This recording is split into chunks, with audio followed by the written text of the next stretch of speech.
महाविद्यालय में उपस्थित कुलपति महोदय, रजिस्ट्रार महोदय, उपस्थित प्राचार्य महोदय, संकाय के सभी सदस्य, देवियों और सज्जनों, मिथिलावासियों, बाबू वीर कुंवर सिंह, उनके विषय में जब भी मन स्मरण करता है, सोचता है, कल्पना करता है, तो उनको तो नमन करता ही करता है। इस भूमि विशेष को भी निश्चित रूप से नमन करता है। ऐसे महापुरुष जिनके मन में वयोवृद्ध अवस्था में भी राष्ट्र के प्रति न केवल भाव हो परंतु योगदान करने की तत्परता भी हो, दुर्लभ ही देखने को मिलती है। बहुत छोटा था मैं विद्यालय में, मेरे साथ भी एक संस्मरण उस प्रकार का जुड़ा हुआ है। पहली बार कविता पाठ प्रतियोगिता थी, उस समय सब बच्चों को एक एक कविता बोलना था, और जिस कविता को मैंने उस समय चुना था कुंवर सिंह के ऊपर ही बेस्ड थी। उस समय जो पंक्तियां थी आज भी कहीं न कहीं मन में गूंजती हैं। हे वीर तुम्हारा अभिनंदन, थे वयोवृद्ध तुम किंतु जवानी नस नस में लहराती थी, बिजली लज्जित हो जाती थी, तलवार चमक जब जाती थी। तुम बढ़ते जिधर उधर मचता, हरी दल में कोलाहल क्रंदन, हे वीर तुम्हारा अभिनंदन। जगदीशपुर जाने का भी कई बार अवसर मिला, और वहां पर जब युवाओं को मैं संबोधित करता, उसी संदेश के साथ आज मिथिला की पावन भूमि जो मेरा जन्म स्थान भी है, मैं संबोधित करना चाहता हूँ।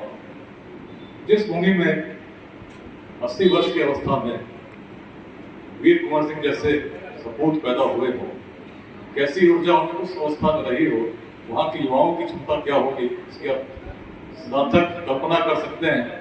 यदि उस अवस्था में भी उस रूप में प्रेरणा थी, जागृत थी, युवा अवस्था में यदि अंश भी हम ग्रहण करते हैं, उसको स्वीकार करते हैं, उसको महसूस करते हैं, अनुभव करते हैं, सोचिए भूमि में कितना परिवर्तन आ जाएगा। बहुत अच्छी बात प्राचार्य लक्ष्मण जी ने कही कि केवल विजय उत्सव मनाने से, स्मरण करने से चीजें नहीं बदलेंगी, लेकिन यदि हम कुछ योगदान करने का प्रयास करें, उसे प्रेरणा ग्रहण करने का प्रयास करें, इस भाव को, इस साहस के साथ उस समय की सबसे स्थापित सत्ता के विरुद्ध स्वतंत्रता का बिगुल बजाने का सामर्थ्य ऐसे व्यक्ति में था, उसको यदि हम अनुकरण करें, सोचें कि जब किसी प्रकार का अन्याय हो, उसके प्रतिकार के लिए क्या खड़े होते हैं। इतना बड़ा त्याग उन्होंने राष्ट्र के लिए किया, लेकिन छोटी छोटी बातों पे यदि हम नहीं करते, सोचिए कैसी भावना जागृत हुई होगी। एक दिनों तो नहीं हुई होगी, बाल्यकाल से ही निश्चित स्थापित रही होगी, किसी प्रकार का अत्याचार नहीं सहेंगे, किसी प्रकार का स्वतंत्रता के हनन को नहीं सहेंगे, तभी तो जाकर उस उम्र में भी जीवित थी, जागृत थी, और उसको उन्होंने इतिहास बनाया। जिस भूमि पर हम लोग हैं, इसकी सोच ही तो थी जिसने बिहार को अग्रणी भूमिका में उस ऐतिहासिक कालखंड में स्थापित किया, जब मार्ग थे, न प्रौद्योगिकी थी, न सूचना के तंत्र थे।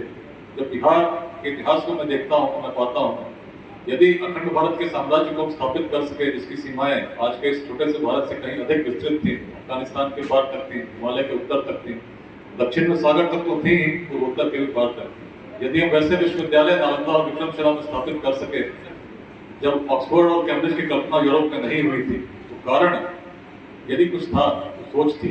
वो सोच कैसी? वेदों को हम जानते हैं, प्राचीन काल में सबसे प्राचीन ग्रंथ ऋग्वेद है।